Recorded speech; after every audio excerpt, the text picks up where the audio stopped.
Some of the same far-left voices who've attacked Senator Feinstein in the past are now suggesting that the Senate move her off the Judiciary Committee indefinitely. Indefinitely. The stated reason, the supposed emergency, is that Senate Democrats are unable to push through the small fraction of their nominees who are so extreme, and so unqualified that they cannot win a single Republican vote in committee. So let me say it again. The far left wants the full Senate to move a senator off a committee so they can ram through a small sliver of their nominees who are especially extreme or especially unqualified. So that about Dianne Feinstein proves that Ro Khanna was right. Simply having her asked to be taken off of the committee is something that the Republicans would and did stop from happening. So Ro was right about that. But more importantly, that was Mitch McConnell being simultaneously incredibly honest, if you read between the lines, and incredibly dishonest if you don't, about why the Republicans have stopped Dianne Feinstein, who cannot do the work of being a senator on committee, let alone any other, from being replaced by someone who will. He's being obvious in that he's not even trying to hide that this is just a power play.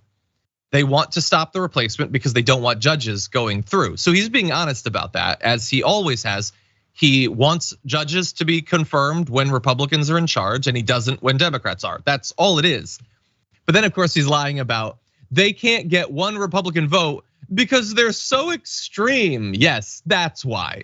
That's an honest reflection of the current state of the Republican Party, that you would need a Democratic judge nominee to be super extreme to have all of the Republicans in lockstep stop them from being put forward. Merrick Garland was nothing. He was pudding soft, and they didn't put him on the Supreme Court. It has nothing to do with the nominees.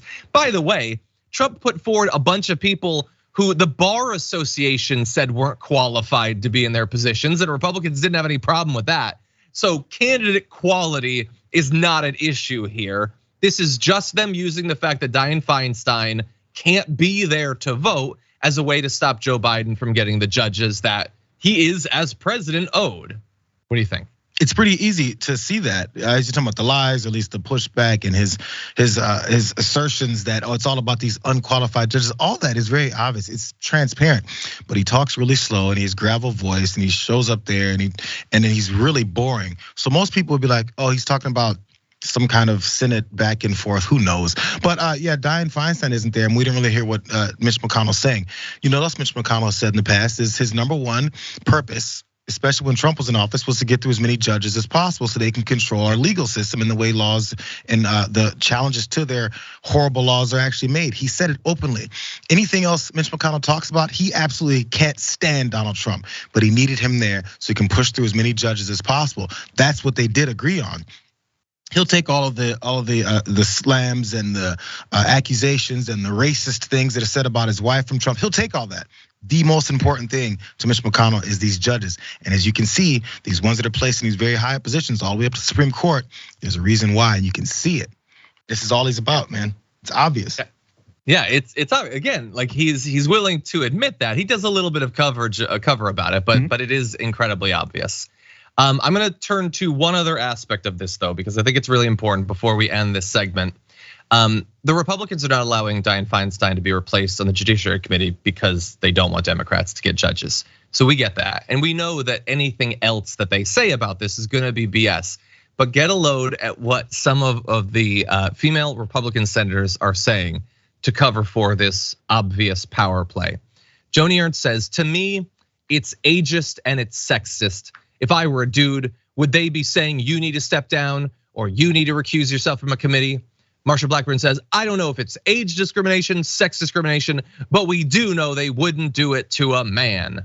So having two Republican senators who are women, who are surrounded by the misogyny of their colleagues on a daily basis and know how honestly misogynistic American politics is, use faux concerns about sexism to justify the anti-democratic power play that they're doing is just like chef's kiss if you don't care about what happens in America.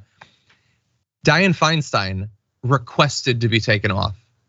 So they're saying they need to tell the woman, no, you don't get to decide whether you're taken off the committee, because you deciding to leave would make it sexist, is honestly a level of absurdity that I didn't think we'd get to. I would have assumed that they just wouldn't have said anything at all, but this is amazing. What do you think, JR? Ask them how they feel about John Fetterman from the moment that he was elected.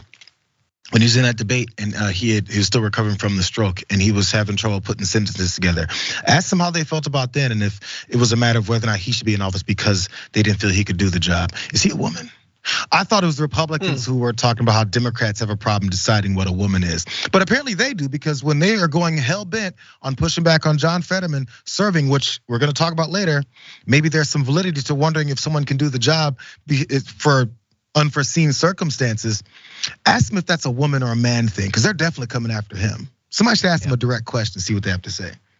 Now, thankfully, I'm gonna close with this. Thankfully, there is still pressure for her to formally resign and be replaced immediately with someone who's gonna be hopefully far more reflective of California voters, although it's gonna be up to Gavin Newsom, so we'll see how far that goes. But here's a little bit of Congress people. This is Jamal Bowman, AOC, on Feinstein.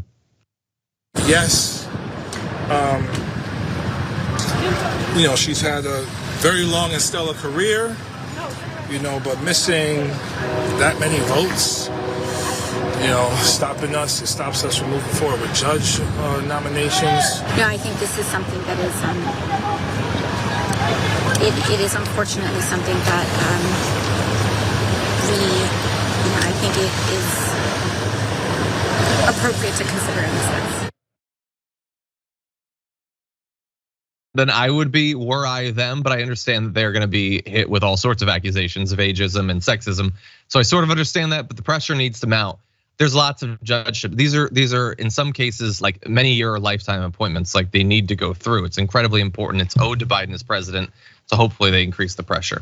With John, that said, we're sorry, last thing. When it comes to say some woman has a pregnancy leave or maternity leave and people get fired over that stuff, or sick leave, and regular folks, think about how many Republicans fight for those people. When you're talking about people getting ousted from their jobs for their medical conditions. See if they really give a damn about that stuff.